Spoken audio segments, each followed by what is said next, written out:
اسلام ایک کامل اور مکمل ضابطۂ حیات ہے اور اپنے ماننے والوں کو ہر شعبہ حیات میں مکمل، کامل اور اکمل رہنمائی فراہم کرتا ہے۔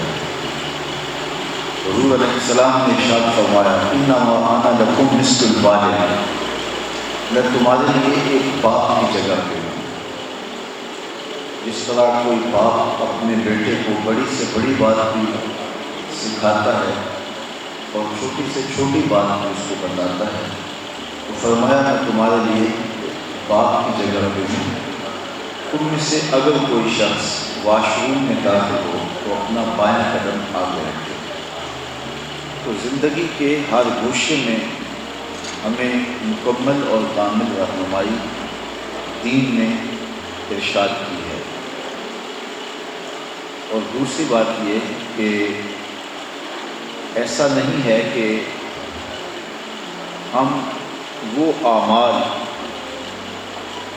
اور وہ افعال ادا کریں کہ جس سے ہماری آخرت تو بہتر ہو لیکن ہماری دنیا کی زندگی مشکل اور کٹھن ہو جائے۔ ہمیں جو دین دیا گیا ہے وہ دنیا اور آخرت کی بہتری کا ضامن ہے۔ دین اسلام پر عمل پیرا ہونے والے یہ دنیا کی زندگی بھی خوبصورتی سے گزارتے ہیں اور آخرت کی زندگی بھی ان کی بہتر ہو جاتی ہے۔ بعض دھرم اور مذاہب میں ایسا ہے کہ آخرت سنوارنے کے لیے دنیا کی زندگی بگاڑنا پڑتی ہے اور وہ مشکل ترین زندگی گزارنے کے بعد آخرت کی بہتری حاصل کر پاتے ہیں ان کے تصور کے مطابق۔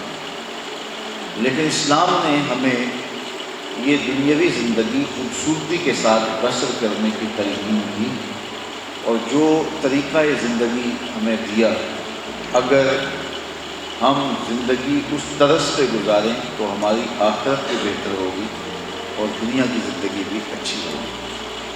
آقا کریم علیہ السلام کی خدمت میں ایک صحابی حاضر ہوئے جو سخت کمزور تھے، تو آقا کریم نے جب ان کو دیکھا تو ارشاد کیا کہ تو نے اللہ سے کوئی دعا تو نہیں مانگی تھی؟ اس نے کہا جی حضور، میں نے اللہ سے دعا مانگی تھی، اور وہ یہ کہ آخرت کے حصے کے دکھ بھی مجھے دنیا پہ آ جائیں، شاید میری دعا قبول ہو گئی ہے۔ اور بہت ساری مصیبتیں، آلام، مصائب، مشکلات میرے اطراف میں رہتے ہیں اور میرے اوپر حملہ آور ہوتے ہیں، مختلف بیماریوں نے مجھے توڑ دیا ہے، بہت سارے مصائب میں پھنس گیا، تو شاید وہ دعا کی قبولیت ہے کہ میں چاہتا تھا کہ آخرت کے حصے کے دکھ بھی دنیا پہ آئیں اور میری آخرت صاف ہو جائے۔ بظاہر بڑی خوبصورت سی بات تھی کہ میری آخرت کی زندگی بہتر ہو جائے اور دنیا کے اندر میں سزا، تکلیف، اذیت پاؤں، لیکن میرے اور آپ کے آقا و مولا حضور نبی رحمت صلی اللہ علیہ وآلہ وسلم نے اس کی اس بات پر اس کو داد نہیں دی، تحسین نہیں فرمائی، بلکہ حضور نے ناراضی کا اظہار کرتے ہوئے فرمایا کہ تم نے یہ کیوں کہا کہ مجھے آخرت کے حصے کے دکھ بھی دنیا پہ آ جائیں؟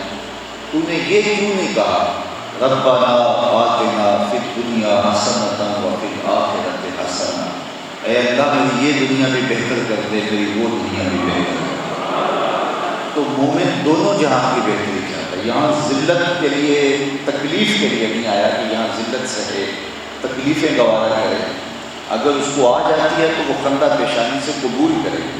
اس کو تلقین کی گئی ہے اللہ سے جب بھی مانگو عافیت مانگو، لیکن اگر تمہیں کوئی تکلیف آتی ہے تو پھر صبر کے ساتھ، حوصلے کے ساتھ اس کو برداشت کرو۔